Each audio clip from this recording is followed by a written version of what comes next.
नमस्कार दोस्तों, ये इस पॉडकास्ट का पार्ट सेकेंड है। आई होप आपने पार्ट वन भी देखा होगा।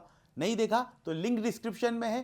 वीडियो को शेयर ज़रूर करना, चैनल को लाइक शेयर सब्सक्राइब ज़रूर करना एंड एंजॉय द शो। आप लोग इतना इस लेवल पे काम करते हैं क्योंकि हर व्यक्ति की कैपेसिटी होती है। 10 लोग 20 लोग तक करता है, कोई 50 करते हैं, कोई 100 करते हैं। आप 1800 बच्चों तक कर चुके हैं, 30,000 को ब्लड का कर चुके हैं, 5,000 के लिए आप करना चाहते हैं। तो ये जब रूपरेखा आप तैयार करते हैं और जब ये एग्जीक्यूट हो जाती है तो इसके नेगेटिव इम्पैक्ट क्या है? क्योंकि पॉजिटिव तो ठीक है, हमने देखा पॉजिटिव बोलेंगे, पर कुछ लोग ऐसा नहीं बोलते यार कि क्या पैसों का चीज हो रही है या क्या सपोर्ट होता है समाज में। और ये आपको मैं बताऊं, ये ऐसा सोचा नहीं था कि इतने लोगों को करना है। जब करते करते हाथ जुड़ते हैं तो होता है संभव। ये लोग बोलते हैं कि यार उनके पास तो बहुत आता होगा, पर मैं एक्चुअली स्थिति बताऊं, हमने आज तक दान ही नहीं मांगा किसी से। सोशल मीडिया पे डालते ही नहीं थे। सोशल मीडिया पे सिर्फ वो बैग का डाला था कि एक बैग की कॉस्ट 500 रुपए आ रही है आप, और वो ऐसा था कि किसी एक व्यक्ति से नहीं चाहिए हमको सारे बैग, हर व्यक्ति को हम उसमें जोड़ पाए हमारे अभियान में। वो एक छोटा व्यक्ति भी कुछ कंट्रीब्यूट कर पाए, भले वो एक 5 रुपए की एक पेंसिल भी डोनेट कर दे। तो हमने उसमें एक पोस्टर फ्लोट किया था, रिलीज किया था उसमें कि 500 रुपए शुल्क है एक बैग का, उसमें सारी किट का, पूरी बैग किट का। आप एक किट, 2 किट, जितनी किट देना चाहते हो उतना आप डोनेशन दीजिए। और आप कुछ उसमें सामग्री देना चाहते हैं तो आप एक पेंसिल भी हमको दे सकते हैं। तो समाज के विभिन्न लोगों ने, एक बड़े से बड़े व्यक्ति ने और छोटे से छोटे व्यक्ति ने उसमें सहयोग करा था, तब जाके वो संभव हो पाया है। कुछ चीजें हमारी संस्था की हमने खुद से करी है। और आपको एक चीज बता दूं मैं, हम लोग ना डोनेशन, कभी आपने मेरे सोशल मीडिया, हम कई सालों से जुड़े हैं, सोशल मीडिया पे कभी आपने देखा होगा डोनेशन मांग रहे? नहीं सही। किसी के भरोसे नहीं रहना। जब आप सेवा करने निकले हैं समाज में, तो बोला जाता है तन मन धन से सेवा करना चाहिए। तन मन से तो हम कर रहे हैं ग्राउंड पे, धन से कैसे करेंगे? तो धन से वैसे करेंगे जब हम बाय प्रोफेशन अपना अपना कुछ काम करते हैं। अपनी कमाई का कुछ हिस्सा हम समाज को हर महीने, अपनी कमाई का कुछ हिस्सा हम सेवा कार्यों के लिए देंगे। ऐसा एक नियम बनाया है हमने। हमारे कार्यकर्ता कोई 200, 500, 1000, 2000 भी दे रहा है, कोई 50 रुपए भी दे रहा है, पर अपनी कमाई का हिस्सा हम उसमें देंगे। हमारी, मतलब आपको कैसे बताऊं, हमने जो मेहनत करी है उस धनराशि से ही हम समाज की सेवा करेंगे। हमको नहीं चाहिए कि किसी ने बड़ी धन कहीं से अर्जित कर लिया है, किसी का धोखा देके धन अर्जित करके उससे सेवा कर रहे हैं, तो वो पैसा नहीं चाहिए। आप किसी का दिल दुखा के कमाया और वो पैसा सेवा में दे रहे हैं, तो वो कोई, क्योंकि जब आप इस तरह के काम करते हैं तो कई लोग आपसे कनेक्ट होना चाहते होंगे, कई लोग जुड़ते हैं हमसे पैसा ले लो, ये कर लो, तो वो आपको, आप उस वक्त आपका क्या रिएक्शन? उनकी लालसा भी रहती है हमको कहीं ब्लैक का व्हाइट करना है, किसी को क्या करना है, किसी को फेम चाहिए, किसी को चाहिए। मतलब आपको देना है या सेवा में चले जाएगा, ये बहुत बड़ा यज्ञ कर रहे हैं हम, इसमें आपकी आहुति डल जाएगी। और यज्ञ में जो डलता है वो दिखता नहीं है। सही बात। तो यज्ञ में आहुति हम तो डाल रहे हैं, आप भी आहुति डाल दो उसमें, डालना नहीं तो हम तो डाल ही रहे हैं। क्या बात है, बहुत बढ़िया। तो आपने जैसे अपनी टीम की बात की, जब ये सारी चीजें होती है पॉजिटिव वे में तो सभी को पता चलता है, नेगेटिव वे में जब टीम नेगेटिव होती है, कभी ऐसा हुआ है कि टीम नेगेटिव हुई हो और आपको टीम को ज्यादा बूस्ट करना पड़े? सब सेल्फ मोटिवेशन रहता है कि यार जब वो निकला है समाज के लिए करना, तो नेगेटिव नहीं होना, चांसेस ही नहीं होते। कई बार होता है कि यार मुझे भी फेम चाहिए, ये करना है तो मैं अपना खुद से शुरू करके कर लूं। तो मैं तो चाहता हूं कि ऐसे मेरे जैसे 50 लोग खड़े हो जाए, 100 संस्थाएं खड़ी हो जाए, वो करें, और मेरे वहीं से निकल के मेरे ही कार्यकर्ता एक नई संस्था शुरू करें। तो कुछ लोग निकले, मैंने कोशिश करी कि मैं पूरा सहयोग कर रहा हूँ, आप करो, पर वो उस टाइम का ही जोश रहा, ना यहाँ के रहे ना वहां के रहे, वो कहीं के भी नहीं रहे। उद्देश्य शायद भी और था शायद। हाँ, उद्देश्य, जब उद्देश्य भटक जाते हैं आप, जब आपका सेवा का उद्देश्य नहीं होता है, किसी और चीजों का उद्देश्य हो जाता है, तो फिर आप उस मार्ग से भटक जाते हैं। क्योंकि उनको ये लगता है कि आसान है ये सब कर पाना, और ये सब ईश्वर करवाता है, इंसान के बस में नहीं है। इंसान की बस की बात नहीं। लोगों को ऐसा लगता है कि जब आप इतना काम करते हो तो इसके पीछे आप पैसा भी कमा रहे हो, और शायद उसी को सोच के लोग खुद का करने का शुरुआत करते हैं, लेकिन जब धरातल पे आते हैं तब समझ में आता है कि जो है वो भी चले जाए।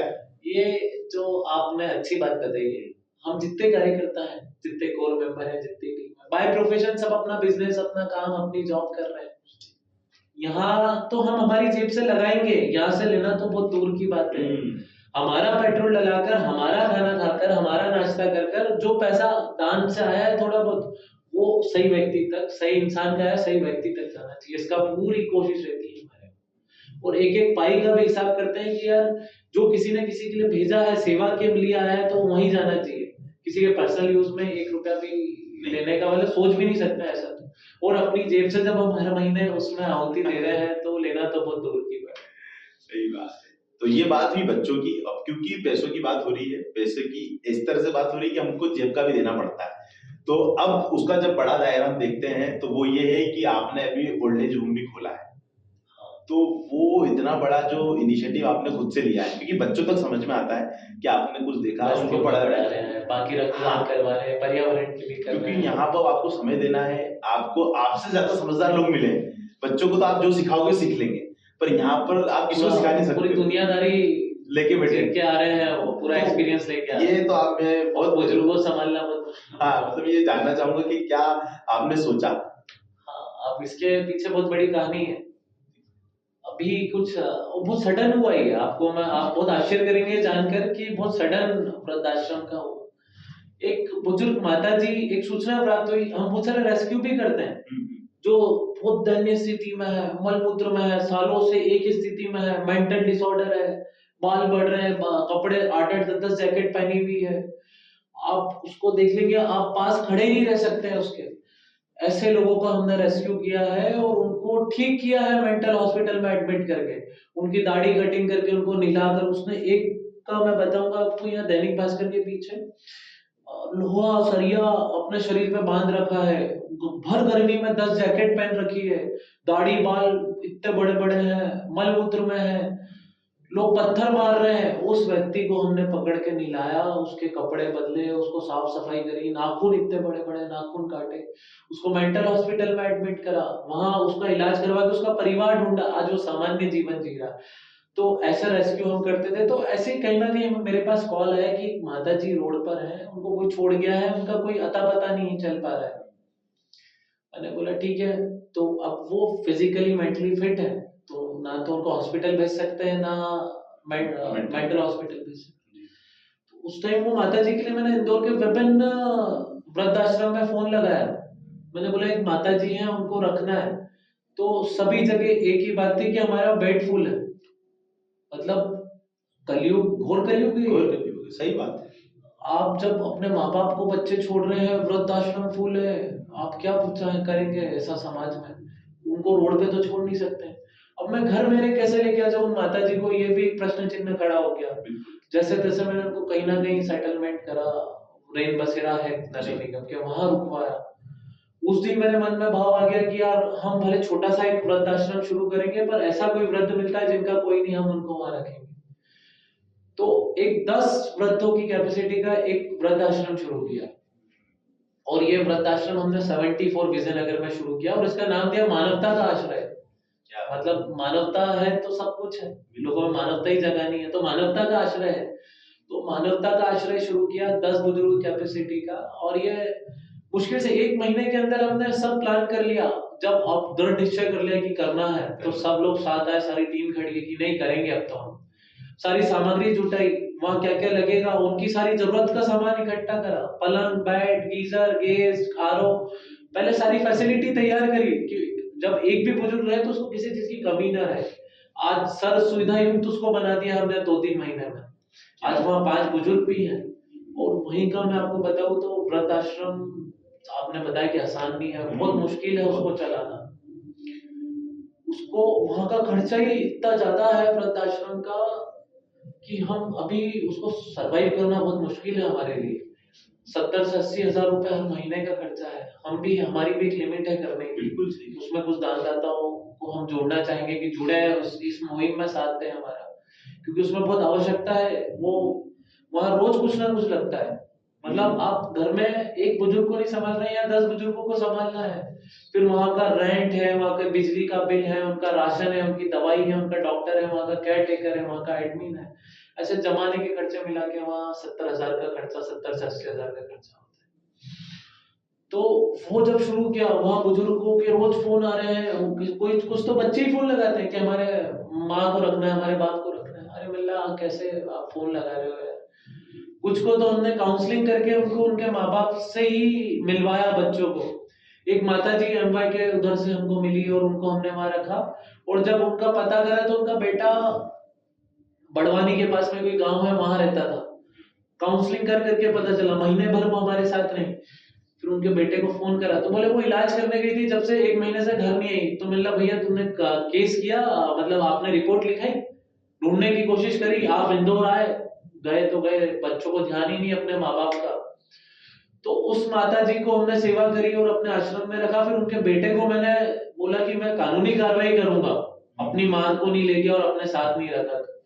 उस माँ को उस बेटे से मिलवाया और उसको बोला हर महीने हमारे कार्यकर्ता आएंगे और देखेंगे कि उस माता जी को कोई तकलीफ नहीं होना चाहिए। तो एक प्रयास है कि उसको पुनर्वास केंद्र जैसा बनाए, बच्चों को मिलवाने की कोशिश है। आखिरी ऑप्शन जब कुछ नहीं बचता है तो हम आश्रम में रख लेते हैं। अब एक दादाजी हैं, अभी मैं नाम नहीं बताऊंगा, वो दादाजी का बेटा इंदौर में ही रहता है। वो बेटा अपने बाप के ऊपर हाथ उठाता था, आप सोच नहीं सकते। जब वो बेटा हाथ उठाता था तो अपने बाप को इतना कान पे मारा कि उनके कान का पर्दा फट गया। वो रोते रोते, उनका वीडियो है मेरे पास, वो रोते रोते बोल रहे हैं कि उसने इतना मारा कि मेरे कान का पर्दा फट गया, मैं हाथ जोड़ता हूँ, मैं वहां नहीं जाना चाहता हूँ, आप मेरे को अपने पास रखें। उनके बेटे को मैं रोज फोन लगा रहा हूँ, फोन नहीं उठा रहा है मेरा। मैं उस पर कानूनी कार्रवाई करेंगे जो अपने बाप को मारता है। पर वो बुजुर्ग दादाजी बोलते हैं मेरे को नहीं जाना, तो उनको परमानेंट हमने हमारे पास रखा हुआ है। उनकी सारी सुख सुविधा और सारा हम लोग देखते हैं। इतना अच्छा है वो दादाजी। और जब बेटा ऐसा करता है तो बहुत पीड़ा होती है मन में कि हमारा समाज की सोच जा रहा है। तो आपको क्या लगता है, मतलब क्या इसमें मतलब जनरेशन गैप है, या क्या आपको एक मुद्दा समझ में आया कि यार ये डिफरेंस है, या इस कारण ये चीजें बढ़ रही है? कुछ चीजें मैं मानता हूँ कि इंसान बुजुर्ग हो जाता है, नहीं सुनते हैं, रोड नहीं चलाते हैं। आपको पेशेंस रखना है, आपके माता पिता हैं, वो कुछ भी करें आपको रखना है। सही बात है। आप जन्म दिया है, बड़ा किया है आपको, और आप उनको ही छोड़ देते हो बड़े होने के बाद, तो बहुत निंदनीय है। तो ये एक प्रश्न मेरे इसको पास, मेरे को कहीं ना कहीं लगता है बोलना तो नहीं चाहिए, कहीं ना कहीं उन माता पिता की गलती है। वो माता पिता ने ऐसे संस्कार दिए कि उनका बच्चा छोड़ने आ रहा है उनको। उनके माता पिता ने क्या संस्कार दिए बच्चे को जो बड़े होकर मार रहा है उनको ही। कहीं ना कहीं संस्कार की कमी है। आज हम हमारे बच्चों को अच्छे संस्कार नहीं देंगे तो कहीं ना कहीं बड़े होके फिर वो वही करेंगे। आज आप कैसे अपेक्षा कर सकते हैं कि मैं मेरे बाप को वृद्धाश्रम में छोड़ आऊं, कल को मेरा बेटा मुझे नहीं छोड़ेगा। वो पहले वो जो देखेगा वही सीखेगा। वही सीखा। तो संस्कार की जरूरत है समाज में। हम पाश्चात्य संस्कृति को अपना रहे हैं। जरा सा बच्चा पढ़ने के लिए बाहर विदेश भेज रहे हैं, विदेश में शादी कर रहा है, वापस भारत ही नहीं आ रहा है, अपने घर ही नहीं आ रहा है, माँ बाप को ही नहीं पूछ रहा है। कहीं ना कहीं जितना मॉडर्न जमाना हुआ है कहीं ना कहीं दुखदाई भी है।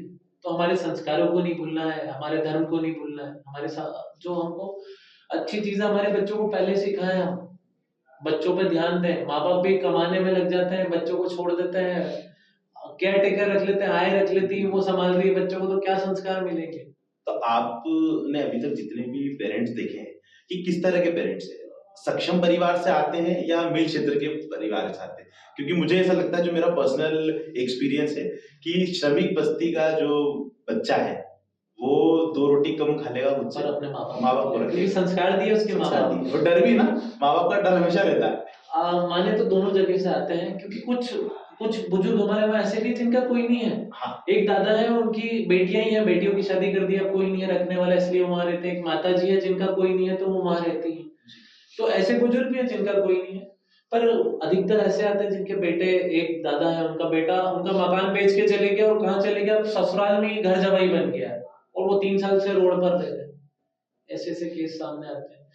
तो बहुत दर्दनाक स्थिति है ये। जब आप सुनते हैं, आपके सामने ऐसे केस आते हैं, रोज फोन आते हैं, तो कहीं ना कहीं बहुत पीड़ा होती है। और ये देखते हैं कि करना है उन लोगों के लिए जिनका कोई नहीं है, और ये सब ईश्वर कर रहा है। अपने तो पत्ता भी नहीं हिलता है उसके बगैर, तो हम कैसे किसी का जीवन तो बदल सकते जब बच्चे फोन लगाते हैं कि हमारे पेरेंट्स को आपके वहां रखना है, तो आपका क्या रिएक्शन होता हैं? है मेरा उसमें? रिएक्शन बहुत सामान्य, क्योंकि रोज ही आते हैं फोन। मेरा रहता है कि क्यों रखना है, क्या कारण है? बोले हम जॉब करते हैं इसलिए यहाँ रखना है। मतलब जॉब करते हैं, बोले और बेड पर है। ऐसे केस बहुत सारे आते हैं कि मेरे माँ बेड पर है, कोई संभालने वाला नहीं है, आप आपके आश्रम में रख लो, मैं उसका पैसा देने के लिए तैयार हूँ। हमारा आश्रम जो है पूर्णतः निःशुल्क है, ये सब हम बयान करते हैं, किसी से 1 रुपया भी नहीं लेते हैं। पर वो बोलता है मैं पैसे देने के लिए तैयार हूँ। तो मतलब आप पैसे देने के लिए तैयार हो तो घर में एक केयर टेकर रख लो, पर माँ बाप को अपने पास रखो। मैं मेरे घर की उदाहरण, तो मेरे दादाजी थे, वो 3 साल बेड पर रहे, पर वो थे, उनसे हमको इतनी हिम्मत मिलती थी और हम सेवा करते थे। वो बेड पे पोटी करते थे, हम सब साफ करते थे, डायपर चेंज करना, डायपर पेशेंट हो गए थे वो, मेरे पिताजी स्वयं करते थे, मेरी दादी मम्मा करती थी और मैं करता था, क्योंकि वो हमारे घर के बड़े बुजुर्ग हैं, आज उनकी वजह से ही हम हैं। तो जब मैं अपने घर की आपको बात बताऊं, मेरे दादाजी की जब हम सेवा करते थे तो कहीं ना कहीं इतना खुशी मिलती थी। वो कुछ नहीं करते थे, बेड पर थे, तो भी मन में था कि हमारे मेरे दादा हैं, मेरे पिताजी को लगता नहीं मेरे पिताजी हैं। उनका डर था, उनका हिम्मत थी हमको कि हम इतने लोग हैं। जिस दिन वो चले गए बहुत पीड़ा हुई और बहुत कमी महसूस हुई, भले वो बेड पर थे। तो आप उनको, अपने माता पिता को प्रेम तो करो, रख के तो देखो, वो तो प्रेम का पूरी मूर्ति प्रेम की है। आप उनसे जुड़ने की कोशिश तो करें, कहीं ना कहीं कनेक्शन की कमी है, गैप आ जाता है, समय नहीं देते हैं, माँ बाप को समय नहीं देते हैं, बातचीत भी बातचीत नहीं करते हैं। उनसे कम्युनिकेशन गैप इसको बोलते हैं, जो कि आज के समय में बहुत देखने को मिल रहा है। तो ये बड़ी समस्या है जो आप फेस कर रहे हो और आपने हमको बताया, तो मुझे लगता है कि हम लोग संस्कार की कमी है, हाँ अच्छे संस्कार मिलना चाहिए बचपन से ही बच्चों अरे को। इंदौर आजकल मोबाइल में लग जाता है छोटे छोटे। मैं तो देखता हूँ माँ बाप अपने, बच्चा होता है 1-1.5 साल का बच्चा, 6 महीने का बच्चा रो रहा है तो उसको मोबाइल पकड़ा देता है स्क्रीन चालू करके, इतनी कम उम्र में। अरे बच्चे को कुछ अच्छा महापुरुषों के चित्र दिखाओ, कहानियां सुनाओ, मतलब इतनी कम उम्र में तो नहीं सुनेगा, पर मोबाइल तो मत दो आप। मोबाइल देने से उसकी आंखें खराब कर रहे हैं, उसकी बुद्धि भ्रष्ट कर रहे हैं, क्या कर रहे हैं आप इतनी कम आयु में। उसके दिमाग पे प्रभाव पड़ रहा है, रेडियंस पड़ रहा है, ध्यान ही नहीं देते हैं। तो ये सब चिंताजनक स्थिति है, इस पर ध्यान देना चाहिए पूरे समाज को। इंदौर क्योंकि संस्कारों के लिए भी जाना जाता है, हाँ, और इंदौर में जब आप ऐसी अभी चीजें देखते हो, हाँ, क्या मतलब क्या है इसके। अभी इंदौर में एक बहुत बड़ा कार्यक्रम हुआ, उसका नाम ही था इंदौर स्वच्छता में तो नंबर 1 है, इंदौर हर चीज में अच्छा है, क्यों ना। अब इंदौर को संस्कारित बनाने की आवश्यकता है। तो हिंदू आध्यात्मिक सेवा मेला करके बहुत बड़ा है, जी जी उसमें उसकी टैगलाइन थी कि इंदौर को संस्कारित करना है, इंदौर संस्कारित है। तो इंदौर सबको दिशा दिखाता है, पूरे देश को दिखाता है, विश्व को दिखाता है। तो संस्कार की आवश्यकता है देश में। आपको क्या लगता है कि किस तरह से ये चीजों को ठीक किया जा सकता है? हमारा भारत एक बहुत बड़ा देश है और सबको सिखाने वाला देश है, विश्व गुरु है। तो भारत का इतिहास ही बच्चों को पढ़ाना चाहिए, हमारे महापुरुषों के बारे में बताना चाहिए, हमारे भगवानों के बारे में बताना चाहिए। कैसे आज हम इस भारत भूमि में हम अन्न खा रहे हैं, तो कैसे खा पा रहे हैं। तो बच्चों में संस्कार देना चाहिए, सब इतिहास बताना चाहिए, उनको अपने से अटैच करना चाहिए, माता पिता का महत्व बताना चाहिए। सबसे बड़ा रिश्ता होता है माता पिता ही उसके भगवान होते हैं, वो अपने भगवान को कैसे छोड़ सकता है। तो ये सब चीजें हैं। हाँ मतलब क्योंकि क्या होता है कि एक तो खुद से जाना, जब इंसान का देह चले जाता है तो समझ में आता है कि वो हम हमारे सामने ही नहीं, या चाह के उनको नहीं ला सकते, और एक वो होते हैं जो खुद से भेज रहे हैं। मतलब कितना डेयरिंग चाहिए, मैं तो ये कहूंगा कि बहुत विश्वास होना चाहिए कि यार हम सब कर लेंगे। आपको मैं एक किस्सा बताता हूँ, अभी का एक अंतिम संस्कार किया मैंने, वो उनके बेटे फोन ही नहीं उठा रहे, कोई मतलब नहीं, मर गए रोड पे पड़े रहने दो। उनका अंतिम संस्कार मैंने मेरे हाथों से किया, उनकी अस्थियां वहां किया। ऐसे किस्से सामने आए। तो अभी जो भी आपके पास पेरेंट्स रहते हैं, बुजुर्ग जो माताएं रहती है, हमारी दादियां रहती है, दादाजी रहते हैं, तो कैसे उनका टेक केयर करते हैं आप, या उनका डेली रूटीन क्या होता है? उनका पूरी दिनचर्या शेड्यूल बनाया हुआ है, किस टाइम 2 टाइम भोजन कब होगा, कब भजन करना है, कब पूजा करनी, कब किताबें पढ़ना है, कब मनोरंजन के लिए टीवी देखना है, सारी सुख सुविधाएं वहां पर है। और पूरा दिन भर का उनका शेड्यूल बना रहता है। उनको सुबह योगा के लिए योगा ट्रेनर आती है योग करवाने, ऐसी सारी चीजें हमने उनके लिए कर रखी जो हम अच्छा कर सकते हैं। उनका बुढ़ापा सुधर जाए, एक छोटा सा प्रयास है, पर उनके अंदर जो दुख है वो तो रहेगा, पर हमको कम करने की पूरी कोशिश करते हैं। तो जब आप उनसे एक पारिवारिक माहौल बना रखा है, सब कार्यकर्ता आते हैं वहाँ, परिवार जैसा मानते हैं उनको। तो आप जब बैठते हो तो बहुत सारी चीजें सीखने को मिलती होगी, या हमेशा जीवन, मनुष्य जीवन में हमेशा सीखता ही है इंसान, जीवन भर ही सीखता है, वो सीखते सीखते ही जाता है। तो हमेशा एक नया अनुभव आता है, नई नई चीजें सीखने को मिलती है। क्योंकि जो बच्चों ने वहां पर भेजा है उनको लगता है कि ये तो पागल हो चुके हैं, ये तो बुजुर्ग हो चुके हैं, तो अब हमको इनकी जरूरत नहीं। पर वहीं पर आप हो जो उनको समय दे रहे हो, उनके साथ बैठ रहे हो, क्योंकि एक उम्र के बाद जो बुजुर्ग होते हैं, छोड़ देते हैं। मुझे लगता है कि उनका अनुभव लेना चाहिए। उनको सुनने वाला कोई नहीं है। कोई नहीं है। उनका जितना ज्ञान रहता है वो ज्ञान आपके पूरे फ्यूचर में काम आएगा। उनने जो इतने जीवन में उन्होंने जीवन जिया है, हम तो अब आगे पहुंचेंगे वहां, पर वो तो जी के बैठे हैं ना, तो उनसे आप सीखो तो सही, उन्होंने क्या क्या मुश्किलें आई, कैसे जिया है, क्या क्या स्ट्रगल किया है। वो अपनी आत्मकथा सुनाते हैं, आप सुनो तो सही, आपको बहुत अच्छा लगेगा, पर हम सुनना ही नहीं चाहते, समय नहीं है, मोबाइल में लग जाते हैं। और नशा इतना बढ़ा हुआ है, हर अपना तो युवा नशे की ओर पहले बढ़ जाता है। बिल्कुल सही है। बहुत विचारणीय स्थिति है ये। नशा मुक्त होना चाहिए हमारा देश, प्रदेश, समाज, इंदौर ही होना चाहिए। तो अभी उनका लाइफस्टाइल कैसा है, मतलब अभी वो पहले से बेहतर बहुत महसूस कर बेहतर रहे हैं? है। अभी जैसे ठंड बढ़ी तो हमने वहाँ हीटर लगा दिए हैं, अलाव जलवाते हैं, हर सुख सुविधा, फल फ्रूट देना है, हम ड्राई फ्रूट्स तक उनको खिलाते हैं जो उनकी हेल्थ के लिए अच्छा है। हर हफ्ते उनके लिए डॉक्टर आता है, पूरा इतने खुश हैं वो, आप उनसे मिलेंगे तो उनके चेहरे पर मुस्कान ही रहती है हमेशा। तो बहुत बढ़िया। कोशिश है करने की और सब ईश्वर करता है। तो अभी मतलब एट प्रेजेंट की यदि हम बात करें तो हम लोग ब्लड पे भी काम कर रहे हैं, हम लोग बच्चों को पढ़ा भी रहे हैं बस्तियों में, हमारे पास ओल्ड एज होम भी है। तो ये और भी बहुत सारे कार्य हाँ, कर मतलब रहे कैसे हैं, संभव है? जहाँ कम वहाँ हम, क्योंकि कभी ऐसा सोचा नहीं कि पर्टिकुलर एक ही जगह काम करना है। जहाँ ऐसा लगा जरूरतमंद, अपनी जरूरत है वहाँ समाज में, जहाँ दर्द लगा तो वहाँ समाज में आपने देखा होगा जो संस्था है सिर्फ एक पर्टिकुलर एक ही आयाम पे काम करती है, पर हम लोग हर चीज में काम करते हैं। आप तो अभी 3 के बता रहे हैं, मैं और बता दूं कहाँ कहाँ हम लोग काम करते हैं। तो ऐसा कभी था नहीं कि मेरे पास संस्था क्योंकि आपने कामों की बात की तो मेरे पास एक ब्रोशर है आपका, हाँ। तो मैं एक बार आपको बताना चाहूंगा, मतलब आपको तो क्या बताना चाहूंगा, मैं हमारे ऑडियंस को बताना चाहूंगा कि इसमें हमारे पास लिखा है कि रक्तदान, पर्यावरण, शिक्षा, वृद्ध सेवा, अन्य सेवाओं में आपने जो रोजाना पैकेट हम लोग बांटते हैं, आपातकालीन जो भी सारी चीजें हैं वो इसमें आपातकालीन है, पशु सेवा इसमें लिखा हुआ है, और कुछ चीजें उसमें नहीं, वो बहुत पुराना बना हुआ है। इसमें एक चीज और मैं बताना चाहूंगा, हम लोग योग सेंटर भी चलाते हैं, लोगों के स्वास्थ्य का भी ध्यान रखते हैं। ब्लड तो दे ही रहे हैं, पहले वो स्वस्थ रहे, ब्लड की जरूरत ही नहीं पड़े उसको। चमेली देवी ग्रुप है, चमेली देवी ग्रुप के साथ टाई अप है, कुछ योग सेंटर्स हमारी संस्था ऑपरेट करती है और वो फ्री ऑफ कॉस्ट है सभी के लिए। समाज का हर वर्ग उसमें योग करना है, उसमें हमने 2 प्रोफेशनल योग ट्रेनर लगाए हर योग सेंटर में। एक ट्रेनर योग करवा रहा है और एक उनका पोस्चर से मतलब उनका पोस्चर सही करवा रहा है, प्रॉपर योग कर पाए। तो ऐसा इंदौर में 15 योग सेंटर चल रहे हैं, जिसमें से 3-4 हमारी संस्था संचालित कर रही है। और इसमें हर समाज के हर आयु वर्ग के लिए वो निःशुल्क है। उसमें हम योगा मैट भी देते हैं, उनके लिए फ्रूट और जूस की व्यवस्था रखते हैं, शुरू में लोगों को अट्रैक्ट करते हैं। जो ऐसे ट्रेनर जो पीएचडी करे हुए, पोस्ट ग्रेजुएशन योगा में किया हुआ है, उन लोगों को वहाँ ट्रेनर हायर करते हैं और उनसे करवाते हैं। और जब उन साधकों के फीडबैक आते हैं, किसी की बीपी की गोली छूट गई, किसी की शुगर खत्म हो गई, किसी को ये ठीक हो गया, किसी को गैस की समस्या थी वो खत्म हो गई, तो वो जब अनुभव आते हैं तो बहुत खुशी होती है कि हम जो कर रहे हैं उसका परिणाम समाज में दिख रहा है। तो ऐसा योग के लिए कार्य करते हैं। बहुत बढ़िया। ऐसे ही पर्यावरण के लिए करते हैं, पर्यावरण संरक्षण के लिए काम करते हैं। पौधे तो सभी लगा रहे हैं पर उनको ऐसे ही छोड़ देते हैं। तो उनको पहले बचाना जरूरी है, जो है उनको तो बचाएं हम।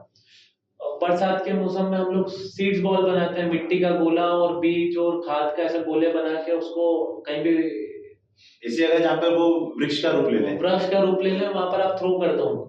तो आपको प्लांटेशन करने की जरूरत नहीं, सिर्फ थ्रो करना है। तो उसका प्रशिक्षण भी स्कूलों में देते हैं बच्चों को, बोलते हैं आप ही बनाओ और अपने घर वालों के साथ जाओ और थ्रो करके आओ।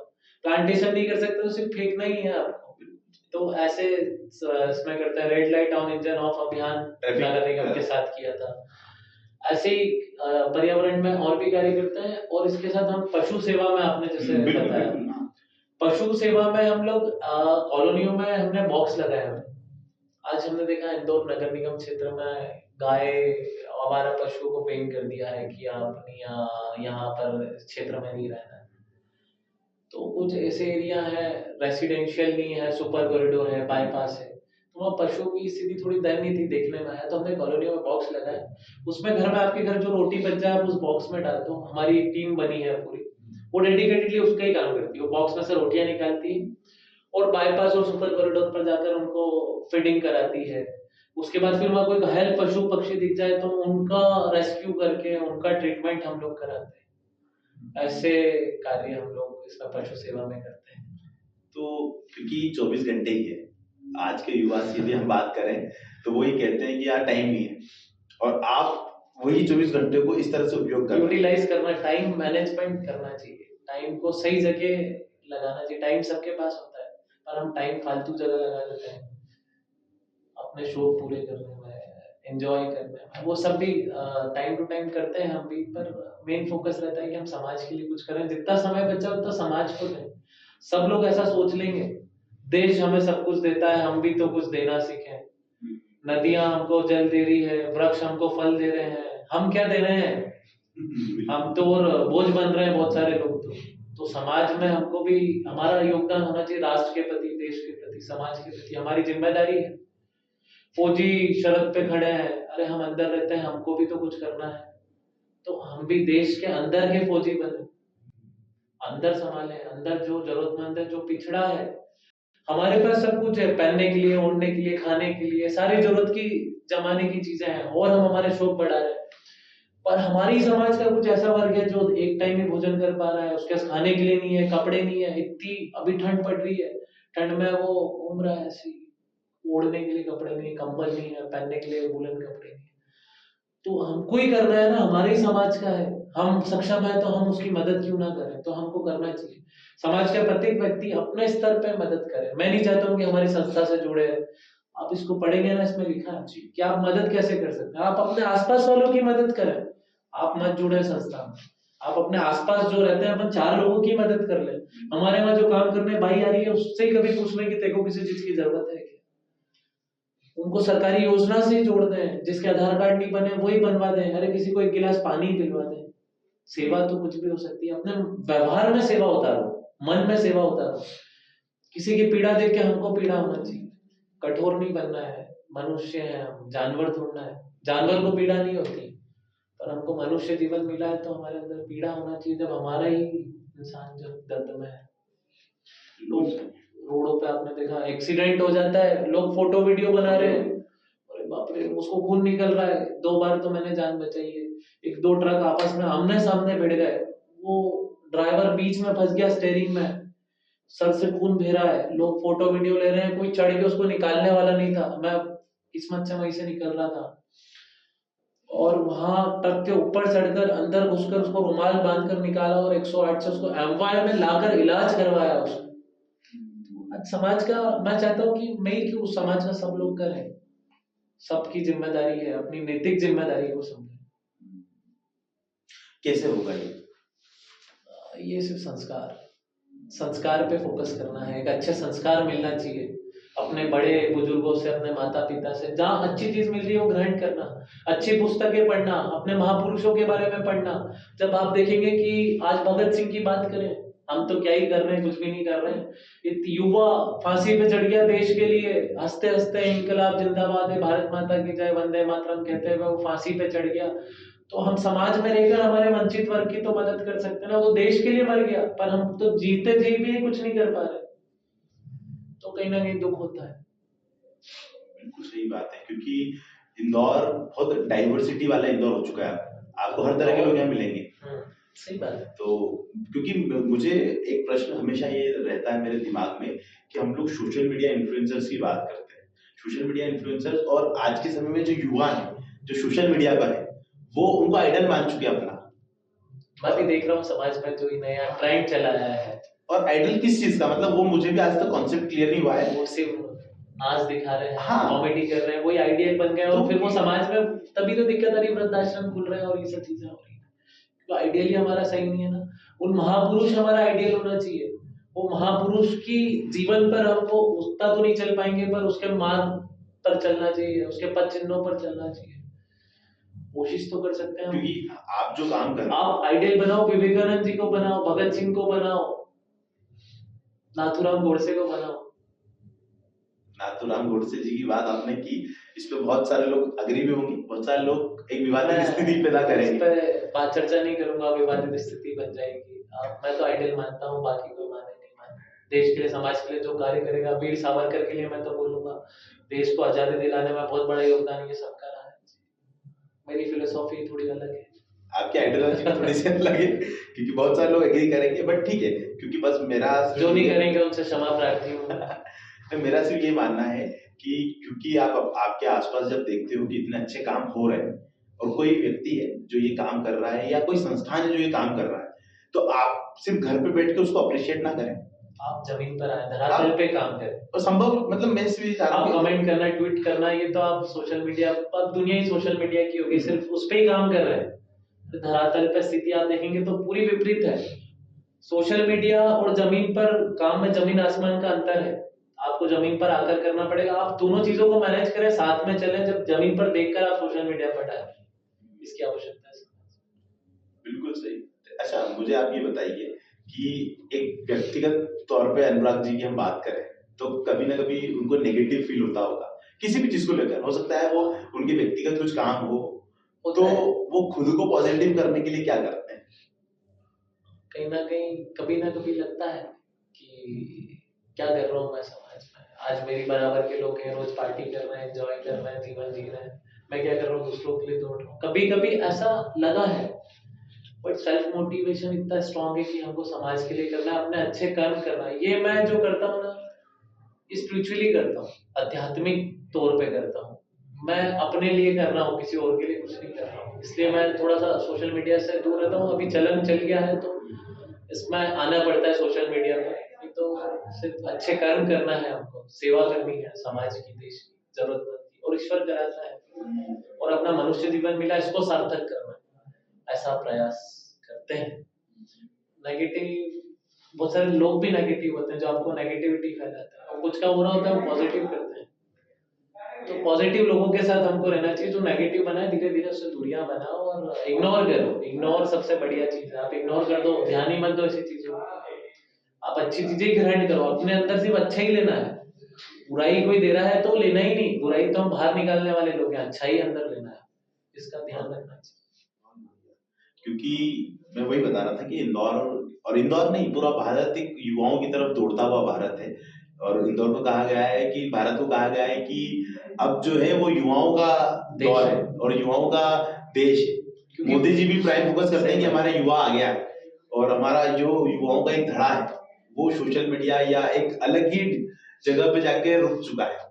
तो आपको क्या लगता है कि किस तरह से वो निकल सकते हैं इस डायरेक्शन से? युवाओं की तो भविष्य का भारत है, भविष्य है भारत का, और वो अपना आइडियल, कोई कुछ लोग ना गलत इन्फ्लुएंस भी करते हैं। मैंने देखा सोशल मीडिया पर, मैं भी यूज तो करता ही हूँ, तो कुछ लोग गलत इन्फ्लुएंस करते हैं, गलत चीजें ही बताते हैं सोशल मीडिया पर, और युवा उनसे मोटिवेट भी होता है, उनको ही फॉलो करता है, उनकी चीजों को ही कम समय में सक्सेस पाना चाहता है, ऐसा लगता है मुझे। हाँ, जो शॉर्ट टर्म वाली चीजें रहती है वो शॉर्ट टर्म में चली भी जाती है। आपको फील्ड पर उतरकर हार्ड वर्क से ही आप दुनिया जीत सकते हैं। शॉर्ट टर्म वाली चीजें शॉर्ट टर्म तक ही रहती है। तो आप जो इन्फ्लुएंस करें, और आप जिनसे इन्फ्लुएंस हो रहे हैं, पहले उसके बारे में जाने कि जिसकी हम आइडियोलॉजी ले रहे हैं वो क्या कर रहा है उसने जीवन में, वो क्यों बता रहा है हमको, उसने क्या कर लिया। लोग भविष्य बताते हैं, उनको खुद का ही भविष्य नहीं पता है।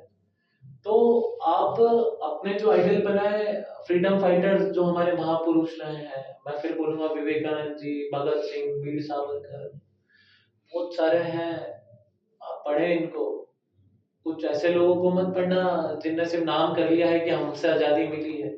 आजादी तो बहुत सारे कुर्बानियां दी है बहुत सारों ने, तब जाकर। व्हाट्सएप यूनिवर्सिटी से भी कुछ लोग ज्ञान ले लेते हैं। व्हाट्सएप की तो बात ही क्या करें, वो तो मैसेज बस शेयर करना, वो शेयर का बटन जानते हैं, इधर उधर शेयर कर देते हैं, अफवाहों को ही फैला देते हैं। अभी की बात करूं मैं, आजकल की, हमारे निमाड़ के सबसे बड़े संत सियाराम बाबा कुछ समय से बीमार थे। हर घंटे हर आधे घंटे में कोई ना कोई सोशल मीडिया पे डाल रहा है कि उनकी मृत्यु हो गई है, देवलोक आगमन हो गया है। श्रद्धांजलि देने की इतनी होड़ है, मतलब सोशल मीडिया में उसको आगे रहना है, सोशल मीडिया की इतनी होड़ है कि मेरे से पहले कोई नहीं डाल दे। तो वो जिंदा परम पूजनीय संत को, संत सियाराम बाबा को बार बार बता रहे हैं, क्योंकि श्रद्धांजलि दे रहे हैं। अरे क्या है ये, जब वहां ऑथोराइज हो जाए, कुछ हो जाए, और आप कौन होते हो संत को बोलने वाले। तो ये व्हाट्सएप की दुनिया में यही चलता है, जीते जी लोगों को मार देते हैं। उनने तो ईश्वर का रूप थे, वो उनको ही मार दिया 10 बार, और हर आधे घंटे में कोई डाल दे, और वहां की जब अपडेट पता चले तो वो बढ़िया खा पी रहे हैं। उनको आपके चैनल के माध्यम से मैं श्रद्धांजलि भी देना चाहूंगा। कल की बात है, तो परम पूज्य संत सियाराम बाबा हमारे लिए आदर्श थे। उनके बारे में जितनी बात करें उतनी कम है। सिर्फ 10 रुपए लेकर उन्होंने राम मंदिर के लिए बहुत बड़ा चंदा दिया, जहाँ समाज उनका सेवा का बहुत बड़ा उदाहरण है। वो भी जहाँ जिस घाट पर कमी लगी उन्होंने करोड़ों रुपए का दान दे दिया, और किसी से दान भी सिर्फ 10 रुपए ही लेते थे, वहां पे 100 रुपए दे तो 90 वापस कर देंगे। तो ऐसे ऐसे संतों को, इन संतों से इन्फ्लुएंस होना चाहिए, उनकी जीवनी पढ़ना चाहिए, उनसे सीखना चाहिए, तो सही लोगों से इन्फ्लुएंस होना चाहिए। ये बहुत सारी चीजें आज आपसे सीखने को मिली, मुझे पर्सनली तौर पे भी सीखने को मिली। ना सिर्फ राहुल युवाओं जी, को, मैं खुद भी सीख रहा हूँ, और आपसे भी मैं सीख रहा हूँ, और मैं सीखता ही रहूंगा। कुछ भी नहीं ज्यादा, वो तो आपसे बस चर्चा कर रहे हैं इस विषय पे। नहीं, बहुत जरूरी भी है, क्योंकि मैंने वही आपको कहा कि लोग गलत लोगों को फॉलो कर रहे हैं, और अब वो समय आ चुका है कि ये हमारी जिम्मेदारी है कि हम ऐसे लोगों को लाएं जो धरातल पे हो, जो एक्चुअल की कंडीशन जानते हो। मैं बहुत टाइम से नेगेटिव फील कर रहा था, तो अच्छा। मेरे बहुत जो सीनियर है, क्योंकि आपको मालूम है कि आप यदि बड़ों के साथ रहोगे तो इजीली आप उन रास्तों से खोजते जाओगे अपने आप को। तो उन्होंने कहा कि नेगेटिव फील कर रहे हो, ठीक है, होता है, कभी कभी करते हो। बहुत अच्छा पॉइंट उठाया आपने, ये समाज में हर व्यक्ति के जीवन में आता है। जी, तो उन्होंने कहा कि एक बार सिर्फ एमवाई हॉस्पिटल आप घूम के आ जाओ, तो आपको समझ में आ जाएगा कि आपसे ज्यादा परेशान लोग हैं, और आपका दुख तो कुछ भी नहीं, आप तो ये जो आर्टिफिशियल चीजें हैं उनके पीछे रो रहे हो यार। एक्चुअल चीजें पता चल जाए। आप गए फिर देखे? मैंने फिर देखा ना, और फिर मैं क्योंकि श्रमिक बस्ती से रहने वाला हूँ, और वहीं जब मैं घूमता हूँ, क्योंकि आप जब घर से बाहर जाते हो ना, तब आपको समझ में आता है कि दुनिया क्या है। अरे हमारे तो कुछ भी दुख नाम मात्र का दुख नाम है, और मात्र। हमने उसको हुआ बना रखा है, दिमाग में बैठा है कि दुख है। दुख तो दूसरों के कैंसर पेशेंट है। अभी एक केस आया था, कैंसर है, पिता को, माँ को ब्रेन ट्यूमर हो गया, सुन ही नहीं पा रही, दिख नहीं पा रहा है। वो बच्चा इतनी कम आयु आर्मी की तैयारी कर रहा है, उसकी फीस भरी है अभी। तो ऐसे बहुत सारी चीजें हैं, तो दुख तो बहुत है समाज में। और ये फीस ना, मैं युवाओं को कहना चाहूंगा, आजकल के युवाओं में हर थोड़े से में, अरे ब्रेकअप हो गया, डिप्रेशन में आ गए, अरे बाप रे। और डिप्रेशन वर्ड को बहुत मजाक में है कि डिप्रेशन में है, जरा सा कुछ हो गया, फेल हो गया, डिप्रेशन में आ गया। अरे क्या है डिप्रेशन यार, ये सिर्फ सोच का ही है, सोच का ही खेल है। आप पॉजिटिव रहें, योग करें, अच्छे लोगों से मिलें, अच्छे लोगों के साथ रहें। अच्छे लोगों का आपको जब साथ रहेगा ना, तो ये अच्छे आपका जो आपका हो रहा है, आपके साथ वाले लोग हैं, आपकी संगति अच्छी होना चाहिए। जब आप बुरी संगति में पड़ जाते हैं, बुरे लोग मिलते हैं, तो आपको सब बुरा बुरा ही दिखाते हैं। जब आप अच्छे लोगों के साथ रहेंगे, अच्छे लोगों को पढ़ेंगे, आप बुक्स पढ़ना शुरू कर दें, अच्छे लोगों की जीवनी पढ़ें, अच्छे काम करें। आप ये जो बोलते हैं जरा जरा सी चीजों में डिप्रेशन हो गया है, सुसाइडल थॉट्स आ रहे हैं, अरे कुछ नहीं है यार, जाओ आप एमवाई जाओ, हॉस्पिटल जाओ, शमशान घाट जाके देखो क्या स्थिति है, जीवन की सच्चाई पता चलेगी, आखिरी में यही आना है, क्या डिप्रेशन है और क्या कुछ है। सबके जीवन में आता है, मेरे जीवन में भी एक बार आया था, तो फिर हम सेल्फ मोटिवेशन से ही खड़े हो गए। तो सबके जीवन में आता है, तो मोटिवेट रहना चाहिए। और आपको तो कोई भी परेशानी नहीं है, जिनके माँ बाप नहीं है, सब एमवाई में ऐसे केस है, पैसे नहीं है इलाज कराने का, इतने बड़े बड़े घाव हो रहे हैं, कहीं कैंसर हो रहा है, कहीं क्या हो रहा है, कहीं क्या हो रहा है। तो बहुत दुख है लोगों के जीवन में। हम तो छोटी छोटी बातों में डिप्रेशन हो गया, उसकी टैबलेट शुरू कर लेते हैं, और उसमें डीप में चले जाते हैं। फिर आखिरी में हमारे पास रास्ता बचता है, सुसाइड ही कर लो। अरे क्या है, मनुष्य जीवन मिला है, ये 84 लाख योनियों के बाद आपको मनुष्य जीवन मिला है, बहुत अमूल्य है ये आपको दोबारा नहीं मिलेगा। इसकी कोई गारंटी नहीं कि आप वापस जन्म मिलेगा आपको इस योनि में। कीड़े मकोड़े वृक्ष क्या क्या बन के आए हो यहाँ, फिर आपको मनुष्य जीवन मिलता है, तो वो मिलता है कि आप परमात्मा को पालो, इसमें ईश्वर को पालो, अच्छे काम कर लो, अच्छे कर्म कर लो, नहीं तो अगले जन्म में कर्मों का फिर भुगतान करने आना है। तो आप अच्छे काम करें, अच्छे आप कर्म मानते हो करें। भगवान को, अध्यात्म को कितना मानते हो? मैं थोड़ा पूजा पाठ में, मतलब ऐसा मंदिर जाके घंटे बजा रहे हैं और ये सब, मैं थोड़ा सा, मैं हर इंसान में ही भगवान को मानता हूँ। हर इंसान के अंदर भगवान है, हर अपने अंदर ही भगवान होता है, बस खोजने की देर है। आप अध्यात्म से अच्छे काम करके, मेडिटेशन करके ही आप भगवान को पा सकते हो, नाम जप से ही पा सकते हो, बहुत सारी चीजें हैं। मैं मानता हूँ कि भगवान है। पर घंटे बजाने से और ये मंदिर जाने से मानता हूँ वो सही है। वहीं से हमको प्रेरणा मिलती है, वहीं से मतलब एक ओरा बनता है, वहीं पॉजिटिव वाइब्स आएगी। पर उससे ही भगवान मिल जाएगा ऐसा नहीं, आपको अच्छे काम भी करना पड़ेंगे। आप यहाँ पाप कर रहे हो और वहां जाके मंदिर में दान दे रहे हो और खूब सेवा कर रहे हो तो भगवान थोड़ा ना खुश होगा। भगवान आपसे कुछ नहीं मांगता है, आप आपके अच्छे कर्म करें। आप बस्ती में काम किया आपने, आप ब्लड के लिए काम कर रहे हो, आप थैलेसीमिया से पीड़ित बच्चों के लिए काम कर रहे हो, आप बुजुर्गों के लिए काम कर रहे हो। आप अपने व्यक्तिगत जीवन में किस तरह से बदलाव देखते हैं? व्यक्तिगत जीवन में अपने आप काम करते करते समाज के लिए आप काम करते हैं ना, तो व्यक्तिगत जीवन में भी बहुत प्रभाव पड़ता है उसमें। आपका जीवन अब व्यक्तिगत ही नहीं रह जाता, सामाजिक जीवन हो जाता है। सीखने को क्या मिलता है इसमें? क्योंकि आप 18 साल की उम्र थी आपकी, उससे पहले मैं तो बचपन से ही कर रहा हूँ, जहाँ भी मेरे को लगता था कि जरूरत है वहाँ शुरू से ही लग जाते थे। बहुत कम आयु से मैं आरएसएस में भी रहा और बहुत सारे कार्य करे हैं। दौर में बहुत सारे कार्य बहुत कम आयु में कर दिए थे। तो ये तो बाद में ऐसा पूरा जीवन में चेंज परिवर्तन आ गया कि मैं सेवा की ओर आ गया एकदम से, और फिर सेवा के क्षेत्र में ही कार्य कर रहा हूँ। मेरा मतलब कैसे बताऊँ आपको कि पढ़ाई वढ़ाई में भी ज्यादा मन नहीं रहा। मैंने पीएचडी कर रहा हूँ मैं। कहाँ से? पीएचडी दमोह से चल रहा है, सोशल कॉज के लिए कर रहा हूँ मैं। चाइल्ड एजुकेशन ही उसमें टॉपिक है, और ऐसी चीजें हैं कि पढ़ने में भी मन नहीं था, पर धीरे धीरे सब मैनेज करी चीजें, और समाज के लिए करना है। शुरू से ही भाव था कि राष्ट्र के लिए करना है। घर से निकलते ही थे कि कुछ ना कुछ अच्छा करना ही है। ये मोटिवेशन कहाँ से मिलता है कि खुद को पॉजिटिव भी रखना है, काम भी करना है? मतलब आपके आइडल कौन है? मेरे आइडल आप जानेंगे मैं तो ऐसा कोई एक आइडल नहीं, मैंने सभी जिन्होंने अच्छा कार्य किया सभी आइडल है। और ये जो प्रेरणा मिली है ये अच्छे लोगों के साथ रहने से, एक राष्ट्रीय स्वयंसेवक संघ में शुरू से रहा, वहां से प्रेरणा मिली है। राधा स्वामी सत्संग में भी वहाँ मेरी पूरी फैमिली फॉलो करती, वहाँ भी सेवा करते थे। तो ये सब प्रेरणा अच्छी जगह जाने से और अच्छे लोगों से मिलने से या उससे ही प्रेरणा मिली है, वहां से सब चीजें शुरू। क्या बात है। और मुझे लगता है कि जब ये पॉडकास्ट एक युवा सुनेगा तो आपकी बातों से उसे मोटिवेशन मिलेगा, आप उसके आइडल आप हो जाओगे। कौन नहीं, मेरा आइडियल कोई नहीं तो मेरा आइडियल तो क्या है कि मैं खुद ही सीख रहा हूँ, तो मेरी तो जर्नी शुरू ही है, आप सभी सीख रहे हैं। रहेगी। हाँ, तो मेरे क्या आइडियल महापुरुषों को अपना आइडियल बनाए, जो राष्ट्र के लिए समाज के लिए इतना कुछ करके गए हैं, और जो कर रहे हैं बहुत अच्छा भी कर रहे हैं कुछ लोग समाज में। तो मैं सिर्फ अंत में यही जानना चाहूंगा कि उन युवाओं का आप क्या मैसेज देना चाहेंगे जो या तो डिप्रेशन में है, या भटक रहे हैं, या खुद को खोज नहीं पा रहे हैं? मतलब हर तरह का प्रश्न जो है उसका एक जवाब आप युवाओं को क्या देना चाहेंगे? युवाओं के लिए मैं भी खुद युवा ही हूँ जी नहीं, क्योंकि आपकी कार्यशैली जो है, क्योंकि मैंने वही कहा ना कि हर व्यक्ति के पास 24 घंटे हैं, पर हर व्यक्ति बिजी है कि मेरे पास समय नहीं है। सही बात है, पहले तो बोलना छोड़ दे कि मैं बिजी हूँ, टाइम मैनेज करे, अच्छे कामों में लगाए और दूसरे के दर्द को समझे। वो कभी एक बार रक्तदान भी करेगा ना तो उसको सेल्फ सेटिस्फेक्शन मिलेगा, जो बोलते हैं ना डिप्रेशन, उससे जो खुशी मिलेगी, आंतरिक खुशी को पा, किसी की मदद करके, अच्छे कर्म कर, अच्छे लोगों के साथ रहे, अच्छी चीजें कर। लोग डिप्रेशन में नशा करने लग जाते हैं, अरे नशा और डीप में ले जाता है हमको। नशे में, नशा जो है वो डिप्रेशन का एक बहुत बड़ा कारण है, उससे ही डिप्रेशन भी आता है। लोगों को लगता है कि सुन्न हो गए, नहीं पड़ रहा है, नशा नहीं करना। सबसे पहले तो नशे को त्याग दें, ईश्वर की तरफ मन लगाए, भक्ति की तरफ मन लगाए और सेवा की तरफ मन लगाए, अच्छे कर्म करें, अच्छे काम करें, अच्छे लोगों के साथ रहें और कहीं ना कहीं छोटी छोटी मदद करें। बस यही कहना चाहूंगा युवाओं से।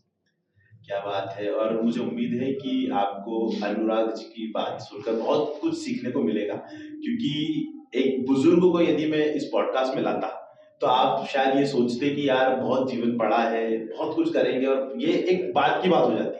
पर एक युवा जो अपने जीवन को दूसरे का जीवन मानता है और अपना पूरा जीवन दूसरे को समर्पित कर चुका है, तो मुझे लगता है कि हमको इनसे बहुत कुछ सीखना चाहिए और हम कुछ सीख भी रहे हैं। बिल्कुल, मैं भी सीख रहा हूं। और मुझे लगता है कि अनुराग जी की कही गई एक एक बात आपको बहुत अच्छी लगी होगी, बहुत पसंद आएगी।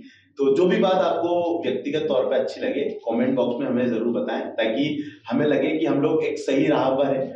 तो मुझे लगता है कि अब इतना बहुत है सीखने के लिए। पहले ज्यादा हो गया है। नहीं, पर आपकी बातें इतनी अच्छी स्टोरी इतनी थी। लंबी है, इतनी चीजें हैं, सब इतना सब ईश्वर ने कराया है हमसे और हमारी टीम से, क्यों बताने बैठेंगे तो रात दिन सब नहीं, पर मेरी ये इच्छा है कि कुछ समय बाद हम फिर आए और इसके आगे की बात करें। बिल्कुल, आप जरूर आए, एक बार पहले आप विजिट करें, फिर हम बात करेंगे क्या आपने जो अभी तक कार्य किया उससे क्या ऑब्जर्व किया है आपने, तो एक बार आप देखने आए सारी चीजें। मैं बिल्कुल आऊंगा, ये मेरा आपको वादा रहा। बिल्कुल, और मुझे उम्मीद है कि इस पॉडकास्ट से बहुत कुछ चीजें चीजें जो है वो हम सीखेंगे। और व्यक्तिगत तौर पे आप सभी से आग्रह है कि अनुराग जी से जुड़े, उनकी टीम से जुड़े, और जिस भी रूप में हम सहयोग कर सके हम करें, क्योंकि एक बहुत बड़ा इनिशिएटिव ये लेकर निकले हैं। तो चलिए, इस पॉडकास्ट को यहीं एंड करते हैं। उम्मीद है कि बहुत कुछ आपको सीखने को मिला होगा। धन्यवाद।